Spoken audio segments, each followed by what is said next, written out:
Hello বন্ধুরা, আজকে তোমাদের কাছে আমি রিকোয়েস্ট করছি ভিডিওটা সম্পূর্ণ দেখার জন্য। স্কিপ করবে না, কারণ আমরা আমাদের নিজেদের হাতে বাচ্চাদেরকে কতটা ক্ষতি করছি তোমরা এই ভিডিওটা না দেখলে বুঝতে পারবে না। সো ভিডিওটা স্কিপ না করে ভর্তি করে দেখতে থাকো, আমরা নিজেরাও কতটা ভুল করছি। তোমরা এই যে ম্যাঙ্গো যেটা দেখতে পাচ্ছ, এর থেকেই তোমরা বুঝতে পারবে। এটি ফ্রিজের মধ্যে বরফ জমাতে দিয়েছিলাম। বরফ জমানো হয়ে গেলে ফ্রিজ থেকে বার করে কিছুক্ষণ রেখে দিয়েছিলাম, যাতে তোমাদেরকে দেখাতে পারি এর মধ্যে কি ভয়ানক পদার্থ আছে। তো তোমরা দেখতে পারবে জলটা বার করে নিয়েছি। এরপরে দেখো, এবার আমি এটাকে কেটে বার করব। কেটে নিয়েছি।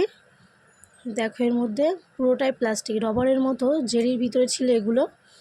বাচ্চাদেরকে এগুলো খাওয়ালে কতটা ক্ষতি হতে পারে তোমরা না দেখলে এটাকে বিশ্বাস করো না। পারলে তোমরাও বাড়িতে এটাকে ট্রাই করে দেখতে পারো, জেরি কিনে এনে, এবং ভিডিওটা বেশি বেশি করে শেয়ার করো। এবং তোমরাও সতর্ক হয়ে যাও, বাচ্চাদেরকে এইসব জিনিস থেকে দূরে রাখো।